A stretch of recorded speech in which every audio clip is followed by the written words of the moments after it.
उपासक भजन तो करता है पर आनंद का अनुभव क्यों नहीं होता बाबा, इसका क्या कारण हो सकता है? बहुत बढ़िया प्रश्न है। पहला प्रश्न था भक्ति और प्रेम में क्या अंतर। मैं भगवान का भजन कर रहा हूं, ये भक्त, और मैं जब विस्मृत हो गया और केवल भजन हो रहा है तो प्रेमी। भक्ति और मुक्ति में क्या अंतर। जो जगत चिंतन छोड़ने का प्रयास करके भगवान का चिंतन कर रहा है वो भक्त, जिसका ना जगत का चिंतन ना भगवान का चिंतन, स्वरूप में स्थित प्रसन्नात्मा अखंड बोध स्वरूप, कोई स्फुरना नहीं, वो मुक्त महापुरुष। अब प्रश्न है कि उपासक यदि भजन कर रहा है तो आनंद क्यों नहीं आ रहा, क्या कारण है? तो बोले इसका कारण है जगत का चिंतन। एक एक शब्द अनुभव के हैं। जब तक भोगों का चिंतन होगा, भोग क्रिया होगी, तब तक भगवदानंद नहीं मिलेगा। लिख लो इस बात को। क्या? जब तक जगत का चिंतन होगा, भोगों का चिंतन होगा, भोगों की क्रिया होगी, तो भजन करने पर भी भगवदानंद का स्फुरण नहीं होगा। तो क्या भजन व्यर्थ चला जाएगा? नहीं, उसका फल मिलेगा। पर भगवदानंद स्फुरित हो गया तो तुम तो जीवन मुक्त हो गए। इसलिए अपनी वृत्ति को विषय भोगों के चिंतन से बचाओ, अपने शरीर को विषय भोग क्रिया से बचाओ। शरीर से सेवा करो, वृत्तियों से चिंतन करो, खूब सत्संग करो, भगवान की लीलाओं का गान करो, श्रवण करो, साधुओं के दर्शन करो, उनके वचन सुनो और एकांत में रहकर गुरु आदेश से उपासना करो, तब तुम्हें आनंद प्राप्त होगा। फिर सुन लो, जगत का चिंतन, भोगों का चिंतन, भोगों की क्रिया जब तक होती रहेगी तो दो चार माला से घुमाने से भगवदानंद की स्फूर्ति नहीं होती। इसलिए इष्टाकार वृत्ति करनी पड़ती है भगवदानंद की अनुभूति के लिए। तो तुम नाम जप करो, सत्संग करो, भगवत लीलाओं का गुणानुवाद करो, श्रवण करो, साधु महात्माओं का दर्शन, उनके वचन, एकांत में गुरुदेव प्रदत्त उपासना करो, तो तुम्हारी चित्तवृत्ति में भगवदानंद स्फुरित हो जाएगा। ये साधन बताए। इन साधनों से इष्ट देव में ममता होने लगती, मेरी प्रिया जो, मेरे लाल जो। और जिसको विषय कड़ुआ लगने लगे तो जान ले हम पर बहुत बड़ी कृपा हो रही है। क्या? अब मुझे नहीं चाहिए, नहीं चाहिए, अंदर से जिद आ जाए, मुझे नहीं चाहिए। जैसे कोई किसी को बमन दिखावे तो घृणा हो जाए, नहीं। ऐसे जब तुम्हें रमा बिलास राम अनुरागी, तजत बमन जिम जन बड़भागी। बड़भागी महाभागवत वैष्णव जन हर भोग को वमन की घृणा की बुद्धि से देखते नहीं। जब आप ऐसे चलेंगे तो विषय भोग आपको घृणास्पद लगने लगेंगे। नहीं, छी, अंदर से आने लगेगा। नहीं, अभी अमृत जैसा चिंतन होता है। जब अमृत जैसा चिंतन प्रभु का हो और विष जैसा चिंतन संसार के भोगों का हो। ब्रह्मादिक के भोग सब विष सम लागत ताई। विष सम, जैसे बढ़िया खीर, रबड़ी, गुलाब जामुन सब बना रखा। कान में कोई विश्वास पात्र आदमी आके दे, भाई हमें संशय है इसमें जहर मिलाया गया, अब एक कवल खा के दिखाओ, आप डर जाओगे। ऐसे ही महापुरुष कह रहे हैं हर विषय में आसक्ति रूपी जहर है, मत भोग। ये जहर जन्म जन्मांतर बढ़ता चला जाएगा। इष्ट देव की अनुभूति, रूप दर्शन, साक्षात्कार उसी को होता है जो विषयों के भोगों में ऐसी अरुचि हो जाती, विषवद, बमनवत, मलवत। ये उसी को होती है जो निरंतर नाम जप करता है, सत्संग सुनता है, भगवत लीला गुणानुवाद गायन करता है, श्रवण करता है, साधु दर्शन करता है, एकांत देश में गुरु प्रदत्त उपासना करता है। प्रेम मार्ग में चलने वाले उपासक को ना माया पर विचार करना है, ना प्रारब्ध पर विचार करना है। प्रारब्ध ज्ञानियों का होता है, माया पर विचार करने के लिए विवेक चाहिए। तुम्हारे लिए एक ही स्थान है, नाम जप। माया कैसी? हरि जाने। प्रारब्ध हरि जाने। अपने को क्या करना है? राधा राधा राधा राधा राधा राधा। महापुरुषों के वचनों को समझो। अपने उपास्य देव के नाम जप के सिवा प्रेम प्राप्ति के लिए और कोई भी बात सोचे ना। प्रेम मूल यह नाम है, प्रेमी रसिक जपत यह नाम, प्रेम मगन निज बन विश्राम, श्री हरिवंश जहां रहा है। सीधी बात पकड़ लो। प्रेम में यदि स्थिति प्राप्त करनी है तो नाम को पकड़ लो। प्रेम मूल यह नाम है, निरंतर नाम। जितना प्रेम बढ़ेगा उतने तुम्हें भजन में कमी दिखाई देगी, अपने में नीचता दिखाई देगी। ये प्रेम का लक्षण है। यदि कहीं प्रेम में विचार, माया, विवेक, प्रारब्ध, तो समझना चाहिए कि अभी प्रेम नहीं आया। प्रेम ये सब चिंतन करने के लिए समय नहीं देता। प्रेम मार्ग का पथिक तो बहुत ही निराला होता है। ऐसे जो निरंतर भजन में लगे हुए हैं वो प्रेमी गृहस्थ में रहते हुए भी बहुत बड़े महात्मा हैं। जो जंगल में रह के प्राप्त किया जाता है वो घर में रह के उसने प्राप्त कर लिया। उसने कोटि कोटि वंदना है उस गृहस्थ की जो निरंतर नाम जप करते हुए प्रभु से प्रेम। ऐसे दर्शन होते हैं, गृहस्थ आते हैं, आंसू चल रहे हैं, बस मुझे और कुछ नहीं चाहिए, प्रिया प्रीतम का चिंतन चलता रहे। बस चाहे जैसे बोल रहे हैं लेकिन हृदय तो शीतल है। प्रियालाल के लिए अश्रु प्रवाह कर रहे हैं, मांग रहे हैं प्रियालाल का चिंतन। ऐसे महापुरुष के लिए गृहस्थ और विरक्त में कोई भेद नहीं, जंगल और घर में कोई भेद नहीं है। प्रेम दो प्रकार का होता है, सक्रिय और अक्रिय। सक्रिय प्रेम वासना को लेकर के होता है, निमित्त। देखो प्रभु आपके सिवा हमारा कोई है नहीं, हमारी ये बात बना दो, हमारा संकट निवृत्ति। यद्यपि वास्तविक को केवल प्रभु को ही अपना मानता है, ये पक्की बात है, लेकिन वो प्रभु से चाहता है, इसलिए उसे प्रेमी तो कहा जाएगा। लेकिन वो सक्रिय है, क्रियावान, निमित्त।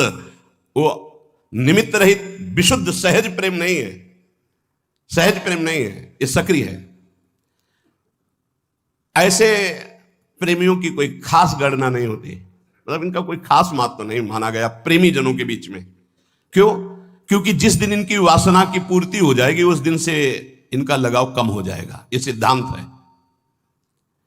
और जो निष्क्रिय प्रेमी होते हैं, निष्काम, कोई निमित्त नहीं, ये भगवान को अधीन कर लेते हैं अपने, इनके संग डोलते हैं भगवान।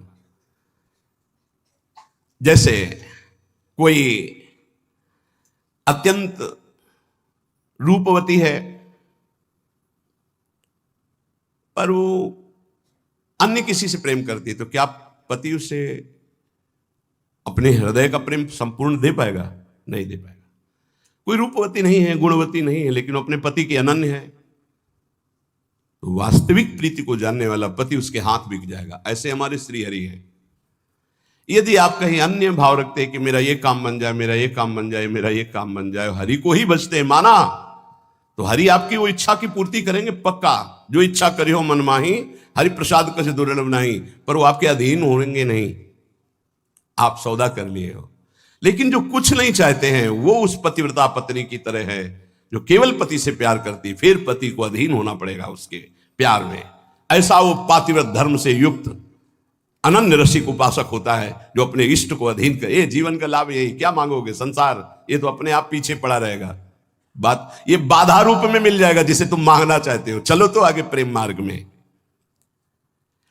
यदि आप प्रभु से कुछ नहीं मांगोगे तो सबके अधिकारी बन जाओगे। आप कुछ मांग लिया तो कुछ हाथ लगेगा, सब कुछ नहीं, और कुछ नहीं मांगा तो सबके अधिकारी बन जाओगे आपको, और अधिकारी के बन जाओगे, कुछ चाह ही नहीं रह जाएगी। सच्ची बात ना। नाम जप का ऐसा प्रभाव कि बाल भक्त ओम प्रकाश जी के जीवन चरित्र में पढ़ा गया। दिन प्रतिदिन रति खत्म होती जा रही संसार की। गजब की बात है कि 74 दिन तक कोई खान पान नहीं, सशरीर भगवान का आलिंगन प्राप्त किया। सशरीर, ऐसा नहीं कि कोई चिदानंद दे से, उसी शरीर से आलिंगन प्राप्त किया और फिर सखा भाव से मुक्त हो गए।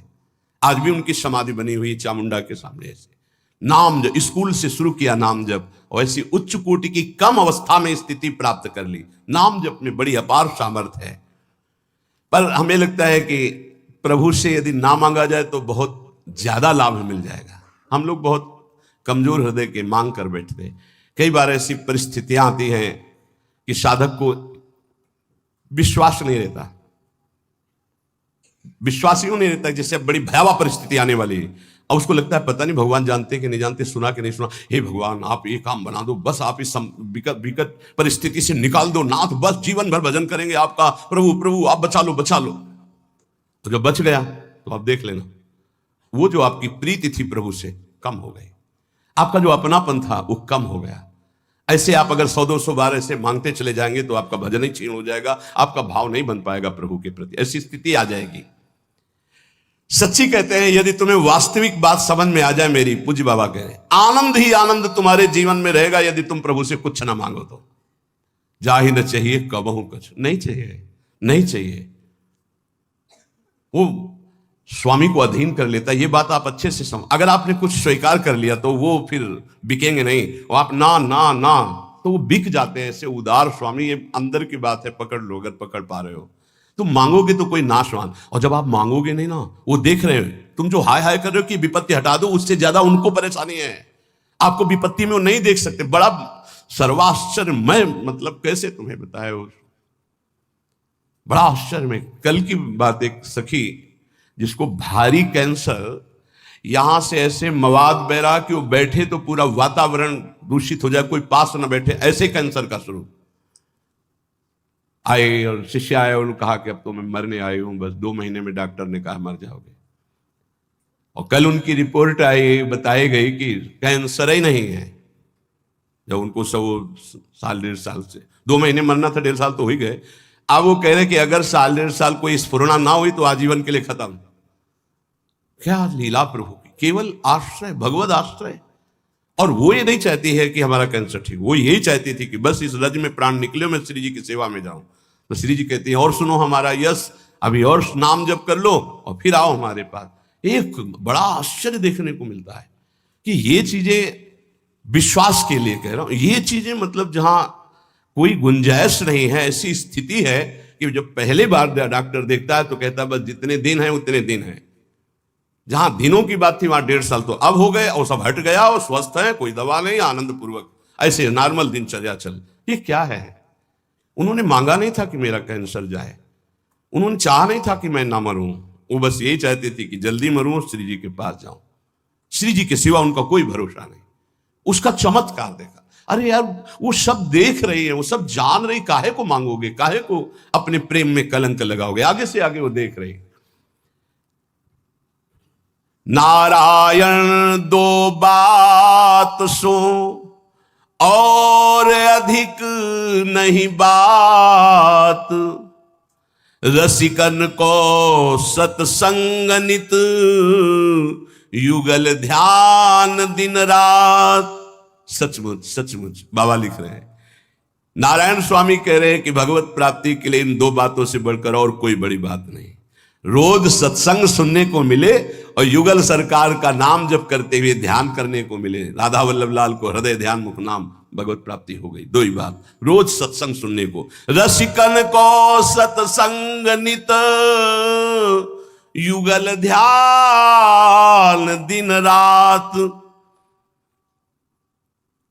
तुम्हें हम बताते हैं कि जिनको ये भ्रम हो कि गोपीजनों से एक क्षण के लिए भी भगवान गए, तो कभी नहीं गए। पूज्य बाबा कह रहे हैं, अरे भक्तों से एक क्षण के लिए भी कभी भगवान दूर नहीं होते। गोपी तो भक्तों की प्रेम ध्वजा है भक्ति की, इनकी ताकत क्या है, दूर जा सकते हैं अपने प्रेमियों से। आप ये समझ लो कि आज भी जो भक्त भगवान के सिवा किसी से अपना परिचय नहीं रखते, भगवान उनसे एक क्षण भी दूर नहीं। और फिर वृंदावन तो इनका घर है, वृंदावनम परित्यज्य पाद में एकम न गच्छति, तो कैसे कहां जा सकते हैं? भक्त के अधीन भगवान है। ये वैसी भक्त की बात है जो कभी भगवान से कोई मांग नहीं करता है, उन भक्त की बात है। आप देखना चाहते हो कि वृंदावन में भगवान साक्षात यहां विराजमान है। अपना संबंध किसी से मत रखो, न देह से और न देह भोगों से, न देह संबंधियों से। अगर मिल न जाए तो कहना।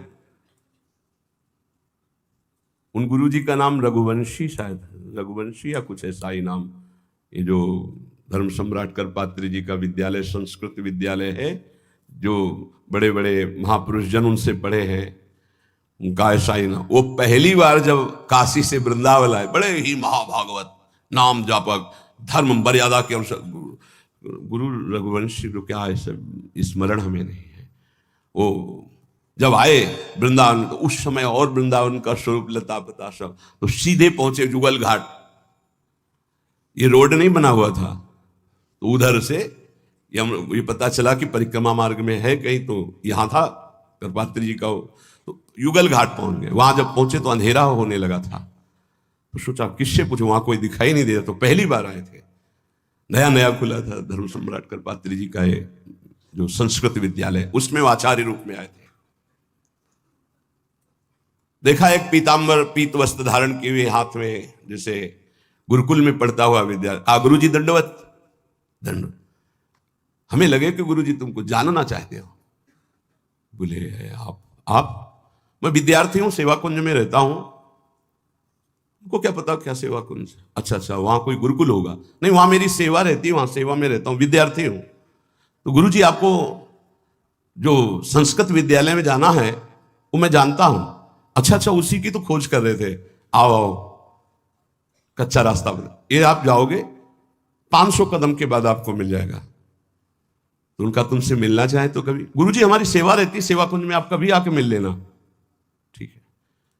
अब वो गए, जब वहां पहुंचे तो उनको बार बार वो शब्द गुरुजी गुरुजी गुरुजी, बार बार वो मृदु शब्द। तो वहां जो कुछ विद्वान ब्राह्मण उनसे कहा कि मैं एक बार उस विद्यार्थी को धन्यवाद देना चाहता हूं, मैं बहुत व्यथित था कि मुझे कैसे। तो सेवा कुंज उसने बताया है। तो वो लोग आए से, तो कहा ये तो श्री जी का, यहाँ तो आसपास कोई विद्यालय नहीं, आसपास तो भगवान के प्रेमियों के वास हैं और भगवान के श्री विग्रह विराज। तब उनके मन साक्षात नंदनंदन थे, साक्षात पहली ही बार में उन्होंने ये हम उनके श्रीमुख से सुना। बिल्कुल वयोवृद्ध से सब पकड़ के लाए हुए थे स्वामी अखंडानंद जी के उसमें। तो उसमें बैठ करके वो ये वृंदावन की पहली कृपानुभूति मुझे साक्षात श्याम सुंदर का ऐसा। तो यहां यदि अन्य आश्रय अन्य संबंध रहे तो बहुत जल्दी भगवत साक्षात्कार हो जाए। श्री नथियाबाई जी कोई संबंध नहीं, किसी से नहीं, या आए सेवा कुंज के पीछे उनका छोटा सा अब निर्माण हो गया। तो उपला बीन लेती, चून मांग लेती, मोटी रोटी बनाती, किसी एक संत को पवा देती, धीरे धीरे छोटी सी कुटिया धीरे धीरे मांग करके। बस कोई संत पहुंच जाए 1 बजे 2 बजे 4 बजे, भाई जी राधे राधे, भूख लगी भाई जी, भिक्षा मिलेगी, रुक बाबा, तुरंत व्यवस्था करती और पवाती। अब धीरे धीरे ऐसा कि पूरे गांव में जाती, आटा मांग के लाती, कंडा बीन के रखती, 10-20 संतों को पवाती। एक दिन बैलगाड़ी में वो मांग करके जो चूना आदि कंडा आदि सब ला रही थी। संध्या का समय हो गया, कच्चा मार्ग था, वर्षा होने लगी, छाता लालटेन लेकर के, क्योंकि आटा संतों का है, लकड़ी संतों की अगर भीन जाएगी तो कल भिक्षा नहीं होगी। ए माई ये छाता ले, हम तो नव अवस्था के हैं, हमें कोई फर्क नहीं। अरे नहीं लाला तू भीन जाएगा, बड़ा सुकुमार है तू, नहीं ये। और भींजते हुए लालटेन आगे लेकर के चले। कुछ समझ में नहीं आया। जब वहां नथियाबाई अपनी कुटिया में पहुंच गई, वो गली से निकल गए। जब दूसरे दिन दर्शन करने गई तो वही छाता वही लालटेन लिए बिहारी जी उनको दिया। अरे बोले तू था, मैं तो समझ ही नहीं पाई। ये वृंदावन धाम है, रोज ठाकुर जी मिलते हैं, पर बड़े लीला बिहारी हैं। अगर किसी से संबंध रखते हो तो देख नहीं पाओगे, और अगर केवल उनसे संबंध रखते हो तो पक्का समझो कोई ऐसा वृंदावन वासी जो प्रियालाल का अनन्य है, ये नहीं कह सकता कि मुझे प्रियालाल का सानिध्य नहीं मिला। ये घर है उनका, आपका कोई और है, आपकी कोई ठौर है, इसलिए ये छुपे हैं, नहीं तो पक्का वृंदावनम परित्यज्य पादमेकम न गच्छत। यदि अन्य कोई चाह नहीं, अन्य कोई संबंध नहीं, तो फिर ये वृंदावन बिहारी तुम्हें दर्शन दिए बिना कैसे रह सकते हैं? ये सर्वव्यापक भगवान हैं एक तरफ ज्ञानियों के लिए, लेकिन प्रेमियों के लिए उनके लाडले प्रगट ठाकुर है। ये भक्तानुग्रह विग्रह है, इसलिए जो इनकी भावना में रहता है वो टकराते रहते किसी किसी रूप में, रोज मिलते रोज। देखो पहचानो, इसीलिए कहते होश में रहो, ये वृंदावन धाम है। इसलिए उपासक को श्रीधाम का यदि सानिध्य मिल गया है तो सानिध्य का लाभ लीजिए, किसी की निंदा मत कीजिए, किसी का अपमान मत कीजिए, खूब नाम जप कीजिए। श्रवणेन्द्रीय, रसेंद्रीय, घ्राणेन्द्रीय, वाकेंद्रीय, जनेन्द्रीय, इनको भगवत प्रसाद से संयम में रखा जाए। यही चंचल होकर के हमें भ्रष्ट कर देती हैं और अचंचल होकर हमें प्रभु में स्थित कर देती है। इनको चंचलता रहित करने के लिए सरल उपाय है नाम जप और सत्संग। सत्संग आपको रोज संभालेगा, नाम जप आपको पावर देगा, जिससे आपके द्वारा ये जो त्रुटियां हैं ये होंगी नहीं। खूब अध्यात्म बल बड़ा होता है या शरीर बल बड़ा होता है? जीत के दिखाओ काम क्रोध लोभ मोह मद मत्सर को। ये भक्षाभक्ष खाने वाले जीत के दिखाओ तो तुम्हें महावीर समझे। अगर कोई जीता है आज तक इन शत्रुओं पर तो अध्यात्म बल से जीता, शारीरिक बल से तो रौंद देंगे तुम्हें। क्या शारीरिक बल? जे गिर चरण दे हनुमंता, चले उसगा पाताल तुरंता। जिमि अमोघ रघुपति करबाना, यही भांति चले हनुमाना। ये वीरता आती है, नाम भगवान का निरंतर चल रहा, सात्विक भगवत पार्षद में अध्यात्म बल से हे इधर उधर जीव जंतुओं को उबाल करके बेचारे बलहीन पशुओं को भक्षण करना, इन राक्षसी वृत्ति से थोड़ी बल आता है। हे अभी रसेंद्री की तृप्ति के लिए भाग रहे, कौन बना रहा कोई मतलब नहीं है। होश में रसेंद्री को शासन में नहीं रखोगे, भजन नहीं होने वाला। इधर उधर के भोजन पाओगे, भजन नहीं। बहुत कीमती मनुष्य जीवन में भगवत साक्षात्कार कर लो। सत्संग हो रहा केवल अध्यात्म के लिए, मनोरंजन की कथाएं नहीं है। इंद्रियों को संयम में रखिए, बचिए ऐसे आहार से जिसको तुम जानते नहीं, परिचय नहीं है तुम्हारा, बनाने वाला कौन है जिसको पता नहीं। बहुत सावधान।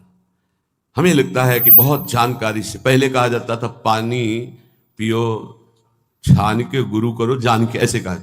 हमें अब लगता है उल्टा करना चाहिए, गुरु करो छान के, एक एक गुण अवगुण की छानबीन करो पूरी, और पानी पियो जान के कौन है, कहाँ का है, कैसे आचरण का है, कौन सा पानी दे रहा है, कौन से गिलास में दे रहा है, उसी में शराब पिया उसी में पानी दे रहा है, बहुत जानकारी करके।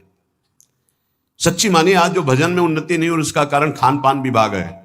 रुचि ही नहीं हो सकती ऐसे अपवित्र भोजन करने वाले को भगवान में।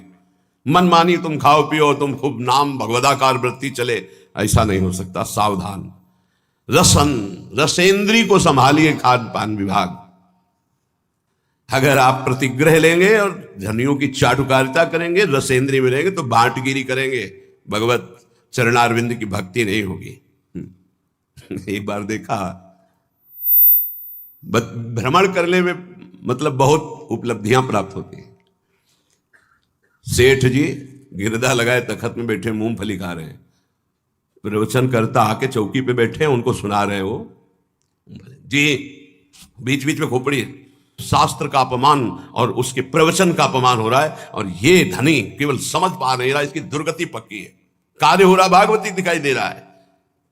अरे उसको ऊंचे पे बैठा, तू नीचे बैठ, हाथ जोड़कर एकाग्रता पूर्वक मौन होकर के इस अमृत का पान कर। लेकिन रजोगुण धन ऐश्वर्य, और वो मूर्खतावश समझ नहीं रहा कि केवल लिफाफा 2100 5000 का मिलेगा, और ऐसे आचरण। बहुत सावधान। ये सत्संग है।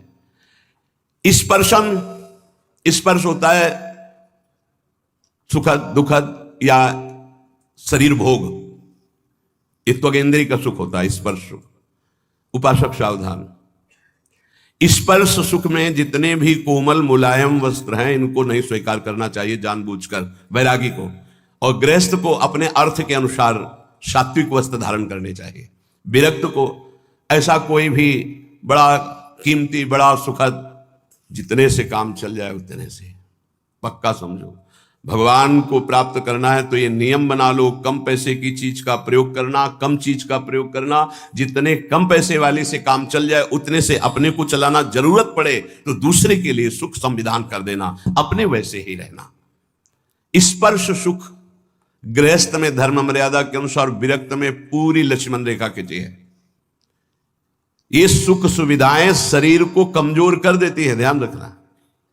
जितना आप सुख सुविधा लोगे उतने कमजोर होते जाओगे। तपती हुई काशी की घाट की चट रात्रि भर तपती थी, उस पे शयन होता। अब नीचे का चला बिछा दिया, लगुटी पहने पड़े, सुबह हुआ गए रस्सी घाट की तरफ, कुछ शौच स्नान किया, वही अचला लपेट लिया, विश्वनाथ जी के दर्शन। जितना प्रकृति का सीधा प्रयोग शरीर से सहोगे, तास्ते तक शस्त्र भारत, वही परम पद का अधिकारी होता है। भाई स्पर्श सुख से बहुत कोमल कपड़ा उतार के फेंक, ऐसा कपड़ा पहन जो कम कीमत का हो, जो शरीर में सुखद ना लगे, बहुत ही सिद्धों वाली नकल ना करे। साधक को शरीराभिमान जब तक नष्ट ना हो जाए तब तक ऐसा कोई वस्त्र, ऐसी बहुत कीमती, हाँ बहुत बढ़िया है। एक साधु के पास एक आर्मी के जवान थे, वो बढ़िया वो लाए थे स्वेटर, तो वो लाए स्वामी जी स्वेटर बहुत बढ़िया है, बोले टांग दिया कुटिया में। दूसरे दिन आए, स्वामी जी स्वेटर कैसा था? बोले बहुत बढ़िया। पहना नहीं? बोले बेटा बहुत बढ़िया, पहने कैसे? उठाना बहुत बढ़िया। 2-4 दिन लगातार आए, बोले स्वेटर उतार के ले आए बेटा, है हमारे बस का नहीं, तुम प्रेम से लाए थे इसलिए टांग दिया, हमारे बस का नहीं, हमारे पहनने का नहीं। चंदन का पलंग, चंदन का, संतों के पास ऐसा। राधा चरण दास जी 1 2 3, इस तीसरी पीढ़ी में, इधर से तीसरी पीढ़ी में, जो इस समय पूज्य श्री टटिया स्थान में महाराज जी विराजमान है, उनके बाद एक और, और उनके बाद जो उनके दर्शन किए, उनके समीप बैठे, उनकी कृपा हुई, श्री राधा चरण दास जी महाराज 2 पलंग लाए थे, एक मोहिनी ठाकुर के लिए, दूसरे दिन आए। सुनना चाहते हैं, जो धनी मानी कुछ देते ना तो केवल भाटगिरी करवाना चाहते। क्या सुनना? कैसा था महाराज? अरे बहुत बढ़िया, जिंदगी में हमने नहीं से देखा, ऐसा सुनना चाहते हो। क्यों? क्योंकि वो देहाभिमानी जन अपना यश कभी नहीं, साधु महात्मा जो भगवत मार्ग के पथिक हैं भाटगिरी नहीं करते। आए दंडवत, जय जय। कैसा रहा पलंग महाराज? चंदन का है। बोले कल बताया था चंदन का है। अभी तो हमारे जो पूर्वाचार्य महंत हैं, एक एक रात्रि वो शयन करेंगे भाव में, फिर 10 दिन बाद फिर आए। कैसा रहा महाराज? बोले अभी तो रखा, हम तो शयन किया नहीं, राधा चरण दास। फिर चले गए, फिर अगले दिन आए। अब तो महाराज शयन कैसा रहा? वो कहलाना चाहते थे, अहो भाग्य, चंदन का पलंग। तो कहो रे लाओ, जो सेवक जन मैदान में डालो, केरोसिन डालो, आगे लगा दे। ऐसा रहा। और कहा दोबारा जो है चटिया स्थान में आप मत आना, राधा चरण दास जी महाराज। क्यों? ये संतों की रहनी। एक बार कोई बहुत बड़ी नृत्यांगना जो है गए, परिचय दिया गया कि ये अमुक हैं, बॉलीवुड में भी और ऐसे यहाँ की भी ऐसे। तो बोले नाचना चाहती हैं। तो बोले जानते हो किनकी सभा है? ये ललिता सखी की सभा है, जहां बिहारी जी नाचते। चल तुम्हारा कौन नाच देखेगा, जा यहां से। ऐसे भगा दिया। जो इस समय संसारी पुरुष जो है ना, साधुओं की भावना को नहीं समझते। यहां जब तक आप नाम जप नहीं करोगे, दैन्य नहीं होगे, तब तक आप श्री जी के सामने गा नहीं सकते। यहां जो गायन बजायन, अगर आप एक पद गा लिए हो ना, तो महारानी जी की बड़ी कृपा है। श्री जी का नाम नहीं, गुण नहीं चलो, ये नहीं। तो यहां स्पर्शन, श्रवणेन्द्री, रसेंद्री, ये बहुत ध्यान देने योग्य बात है कि अपने को अपनी महारानी जू, अपने लाल जू, बस दूसरी चर्चा नहीं। जो दैन्य होके आया और रोवा वहां, तो हमने देखा यहां पास हो गया। अहम जरा सा किया, हाँ, जहां मान गुमान लकुटलिए ठारी डरपत कुंज बिहारी, वहां आप गा रहे हैं। ध्यान रखना, महारानी जू यहां विराजमान महारानी जू है। क्षण घ्राण में एक क्षण भी कोई सुगंध ऐसी मत सूंघना जो प्रियालाल को अर्पित ना हो। अभी आने लगेगा प्रियालाल के प्रति एक ठसक हमारे माई श्यामा जी को राज। ये कोई भी सुगंध श्री जी को अर्पित है? हाँ, ओह भाग्य, श्री जी को अर्पित नहीं है। नहीं, हमें नहीं ऐसी सुगंध सूंघनी जो हमारी प्रियाजू ने पहले स्वीकार ना किया हो। हमारी घ्राणेन्द्री पतिव्रत धर्म की तरह, रसेंद्री, श्रवणेन्द्री, वाकेंद्री, भवती रस सिंधु श्रवदिव, आहा, तब वो लोकोत्तर रस सिंधु में डूबेगा। ये बात समझ लीजिए, लोकोत्तर रस सिंधु में। कदावा तल लोकोत्तर रस मदांधो मधुपतिर गुणानुच्चैरुच्चै सरसमिहि गास्यामि परितः। लोकोत्तर रस में मदांध होकर श्री राधापति के गुणों का उच्च स्वर से वृंदावन में या जहां भी है गुणगान करता हुआ जो जीवन व्यतीत होता है, वो प्रिया प्रीतम को प्राप्त हो जाता है। इस श्लोक का अर्थ, रसेंद्रिय आनंद, श्रवणेन्द्रिय आनंद, वाकेंद्रिय अनन्य, घ्राणेन्द्रिय अनन्य और प्रिया प्रीतम का जस गान कर रहे, नाम जप कर रहे, निश्चित प्रिया प्रीतम की प्राप्ति होगी। स्वानंद सच्चिद घन रूपता मतिरियावन्न वृंदावनवासी जंतुषु, थोड़ा सावधानी का है। तावत प्रविष्टोपि न तत्र विंदते ततोपराधात पदवीं परात्पराम। यदि कोई किसी अभिमान में आकर वृंदावनवासी का अपमान कर दे, तो चाहे जितना दान पुण्य और तीर्थ याटन और सब कुछ कर ले, यह अपराध उसकी दुर्गति करवा देगा। तावत प्रविष्टोपि न तत्र विंदते ततोपराधात पदवीं परात्पराम। अगर परात्पर पदवी पे भी पहुंचने की योग्यता है तो भी भ्रष्ट हो जाएगा। वैकुंठ से कोई वापस लौटा हो आज तक प्रमाण नहीं, पर सनकादि का अपराध करने के कारण जय विजय को 3 जन्म असुर योनि में लेना पड़ा। तो यह कह रहे हैं कि वृंदावन के कोई भी प्राणी का अपमान मत करना, ये सच्चिदानंदमय है, प्रियालाल के लाडले हैं, इनका अपराध मत कर देना। यदि वृंदावन में अपराध कर दिया किसी वैष्णव का और कृपा पात्र हुए तो बच जाओगे। कैसे कृपा पात्र, वही दंड विधान हो जाएगा। नहीं कह रहे तावत प्रविष्टोपि न तत्र विंदते ततोपराधात पदवीं परात्पराम। कभी भी परात्पर पदवी की योग्यता प्राप्त पुरुष भी यदि अपराध कर दे वृंदावन के किसी प्राणी का, तो उसका सर्वनाश हो जाएगा और वो भ्रष्ट हो जाएगा, वो नष्ट हो जाएगा। दूसरा भाव इसी का, यदि कोई वृंदावन के प्राणी पर सच्चिदानंद भाव न करके साधारण प्राणी का भाव करके अपराध कर दे, तो श्री राधा माधव की परात्पर पदवी, दास्य पदवी उसे कभी प्राप्त नहीं हो सकती। बस ये बार बार श्रीपाद प्रबोधानंद जी ने प्रार्थना की कि वृंदावन में थोड़ा सा एक अपराध के लिए तुम सावधान रहो कि कहीं किसी वैष्णव का अपराध न बन जाए, कहीं किसी वैष्णव की निंदा अवहेलना ना हो जाए। और तो जो अपराध बनेंगे वो तो जैसे माँ अपने बच्चे की मलिनता को नहीं देखती, ऐसे वृंदावन ही प्रभाव सुनु अपनो ही गुण देत, जैसे बालक मलिन को मात गोद भर ले। पूज्यपाद श्री उड़िया बाबा जी महाराज, महाराज जी भक्ति और प्रेम में क्या अंतर है? प्रश्न है, भक्ति और प्रेम में क्या अंतर है? तो जब तक किसी को ये याद रहे, बहुत ध्यान देने का विषय, किसी को याद रहता है कि मैं प्रभु की भक्ति कर रहा हूं तब तक भक्त, और जब ये याद न रहे कि मैं प्रभु की भक्ति कर रहा हूं और फिर हो रही है, तब वो प्रेमी। मैं का प्रेम में विस्मरण, जब मैं था तब हरि नहीं, अब हरि है मैं नाही।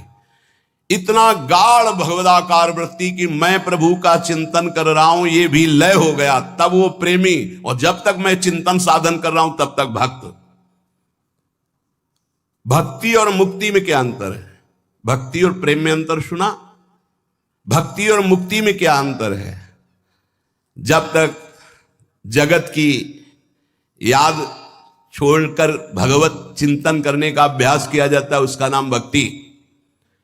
और जब जगत और भगवान दोनों का चिंतन रहित हो गया, ना भक्त जैसे भगवान का चिंतन करता है ऐसे ज्ञानी नहीं करता, चिंतन रहित स्थिति का नाम है मोक्ष पदवी। कोई चिंतन नहीं, ना सत चिंतन ना असत चिंतन, कोई चिंतन नहीं, चिंतन शून्य। सोचो कितनी ऊंची स्थिति है। कोई चिंतन नहीं, न स्थूल न सूक्ष्म, न कारण, न भगवान का, न जगत का, कोई चिंतन नहीं, शून्य। वो है मोक्ष पदवी। जैसे गाढ़ नींद में अज्ञान की धरा में, ऐसे ज्ञान की धरा में, वो जागृत में गाढ़ अवस्था में ऐसा कोई चिंतन नहीं। जैसे गाढ़ नींद में, गाढ़ नींद शब्द इसलिए कि नींद में अगर गाढ़ावस्था नहीं हुई तो स्वप्नावस्था आ जाएगी, वो नहीं मानी जाएगी। जैसे गाढ़ नींद में सोया हुआ पुरुष, ऐसे ही शुद्ध बोध प्राप्त महात्मा रहता है, कोई स्फुरण नहीं, सत ना सत, न सोचती न कांक्षति, प्रसन्नात्मा, अखंड प्रसन्नता, वो मोक्ष पदवी। जो जगत का चिंतन छोड़कर भगवान के चिंतन का अभ्यास कर रहा है वो भक्त, और जिसका कोई चिंतन नहीं हो रहा है वो सच्चिदानंद में स्थित अपने स्वरूप में, वो मुक्त महापुरुष है। भक्ति और मोक्ष में ही अंतर है।